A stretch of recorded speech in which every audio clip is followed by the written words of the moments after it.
An oil painting I made during quarantine. I'm sorry, that you made? Are you trying to tell me that this isn't a vignette of 1950s Americana? Are you trying to tell me that this isn't, in fact, a beautiful house dotted by worn paint with a for sale car out front? That is bonkers. That's some banana bread. Oh, it's so good. I envy your ability. You have clearly spent the time, you have practiced, you had patience with yourself, and you have created something, sublime. Oh, it's so good. My headphones tip off to you. I will tip my Tribly like a true gentle gamer does. If this is indicative of the quality we're about to experience, I'm so ready. Hello everybody and welcome to Kalbus. My name is Lumo and today we are looking at r/NextF, a subreddit dedicated to things that go above and beyond the call of what everyone expected to become something even greater than you thought they would be. Did that sentence make any sort of sense? Maybe, maybe not. Let's just get right into it and not question it. My parents invited all their friends and family to a costume party, and when they actually got there, they found out it was actually their wedding. Oh, I love that. That is so pure. That's so pure. That's like a 10 out of 10, like, dank mame. I am stealing this. I am stealing this. I am getting married in October, and I am stealing this. This is so good. This is fantastic. That just seems like so much fun. You see, when I have a wedding, instead of running out to the car, I want to do some, like, magician BS. And as the song fades, thank everyone for coming, lights go out, vanish through a trap door. Start my new life in Cuba. No one will ever see that plot twist coming. A mother once called into PBS asking if Mr. Rogers could send an autograph to her daughter. She was suffering from seizures and set to have a brain surgery. When Mr. Rogers heard about it, he flew out to see her in the hospital. He even brought his puppets along. If I remember correctly, he even also asked, like, no press because he didn't want it to be an event. He just wanted to provide some comfort to, like, a suffering child. The world did not deserve Mr. Rogers, and I insist that it still doesn't, because he was the purest man to ever exist. There was one time his car got stolen, and when news got out, the car returns with a note basically saying, this isn't who you would have wanted us to be. We're sorry we did this. He was so strong that he reversed crime. Like, respect the Rogers. Respect. That entire man is just next effing level. Jadav Molai Payang, at the age of 16, started planting trees on a sandbar of the Brahmaputra River, and created a 1,360-acre forest reserve all by himself. He spent 36 years of his life on this without seeking the limelight, a prize, or salary. His forest is now the habitat of 90 to 100 elephants, reported in 2008, and 3 to 5 royal Bengal tigers, one horned rhino, and other species. Forget the globe, even his own countrymen don't know him. That's honestly insane. I don't know why I love this so much, but it's so good because not only is he providing a home for endangered species, but he just kind of did it, and I really want to know why he did it. What is the point of this man going full on Mr. Beast and just creating his own forest? I mean, that's super sick, and I love the fact that it happened, but dang, dude. You know, I wouldn't expect it. I wouldn't expect someone could do this by themselves. Believe in yourself. You too can plant a forest. Graffiti artists have moved a door of a train. Actual door? Window screen? Oh my god. That is amazing. Oh, that would trip me up so bad. Oh god, dude. I want this in every subway, just so you can catch the people who aren't paying attention as they just slam into the side of the train. Oh, imagine how many phones would get lost by people just, like, face planting into the side of the carriage. Oh, I love this. I love this. Apparently, the conductor even put up a sign on the door that says out of order. And it's from Germany. How neat. I like this. This is very fun. This insane General Grievous cosplay. Now, first of all, loving the leg movement on this. Like, that's pretty solid. I think I see how they're doing it. I think the guy's in the cape. Yeah, the guy's definitely in the cape. I am waiting for the forearms to come out. Like, the piece de resistance of this. This is so well put together.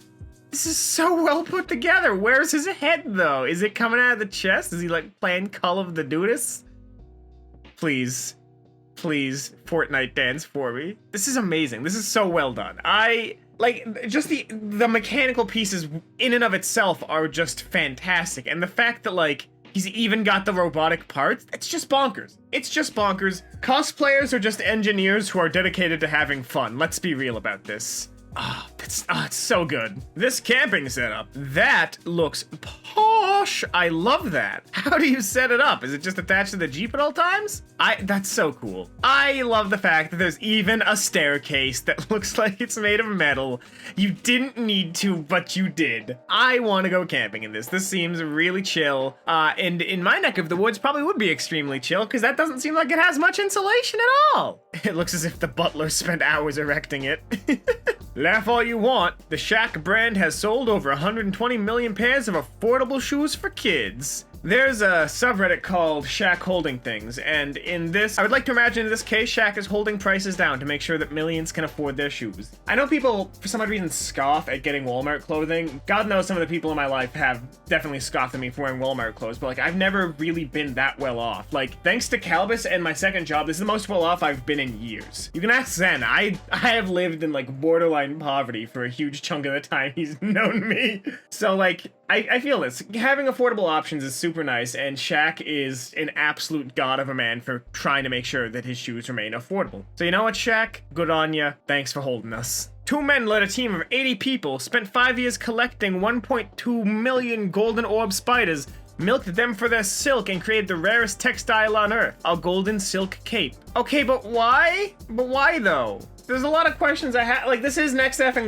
like 100%. Like, this is something that you wouldn't expect anyone to do, and these dudes just went and did it. But why? Why?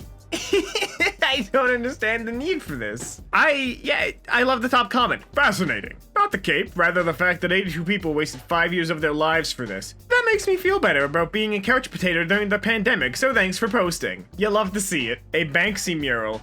Yeah, this sums it up. This sums it up. A lot of, don't get me wrong, vandalism, very ungood, very uncool. But graffiti is like a cultural art in itself because it's people basically saying we were here. And like a lot of Banksy's art, which is admittedly like kind of controversial sometimes, but always like super cool, his stuff normally gets erased.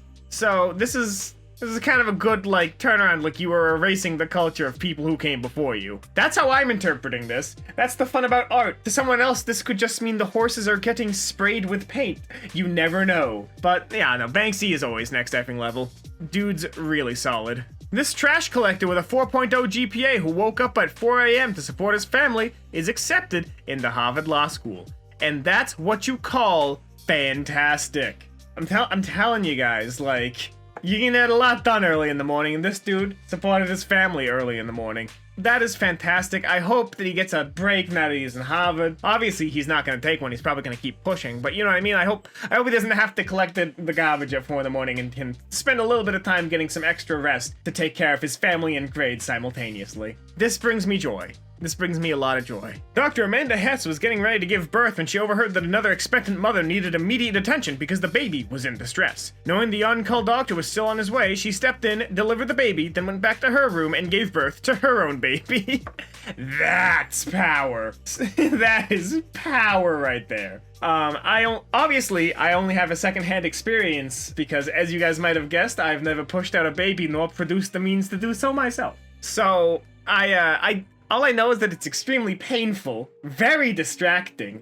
Anything can make it worse, and like, it's just a nightmare scenario as your body is ripping itself apart to push out another body. So the fact that this woman, through probably contractions, some kicking and whatnot, was able to help another woman give birth and then just go back to her own room and just like torpedo that little sucker out, like, that's power. That's a Chad move right there. Like, this is the woman who will lift like a 100-pound weight without breaking a sweat. Not because it doesn't hurt, but because she's just stronger than it. This stairway. Whoa, I hate it. I don't hate it because it's dumb.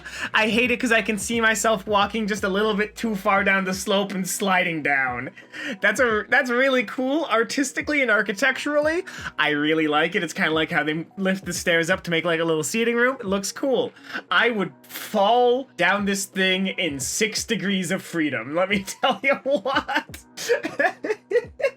That's super cool there. I'm super glad that they put this together. Like, that looks beautiful. I want to walk up it. This kid is my hero. 9-year-old homeless Filipino boy doing his homework using McDonald's light. After photo went viral, he received scholarship. Hopefully to somewhere that's gonna give him room and board, but like, I'm glad that kid's taking his school seriously despite the life situations. Like, I respect that. I'm sad the little buddy's homeless, but like, at least he's doing his best to get out of the situation. This is 5 years old. Here's a source because OP was too lazy. You love to see it. You love to see it. Where is the response? I want more. I need to know what happened. Latest update. Okay, hold on. Let's read it together.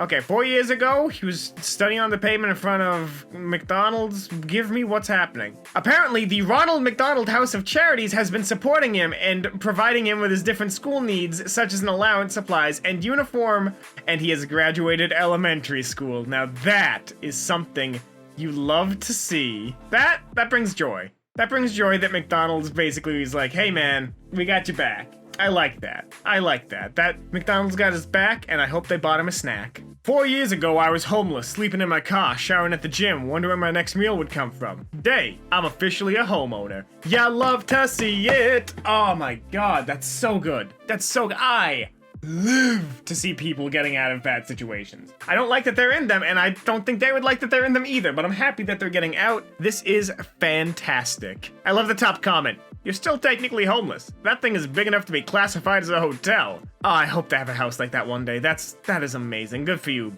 Good for you, big guy. Good for you. And on that note, that's all the time we have here today on Kalbus. If you like this, make sure to subscribe, leave a like, and maybe share this with a friend who could use some motivation to get to the next effing level. If you want more next effing level, there'll be another one popping up in just a couple of seconds, but until then, my name has been Lumo, and I hope to see you in the very next Kalbus video. Have a great rest of your day.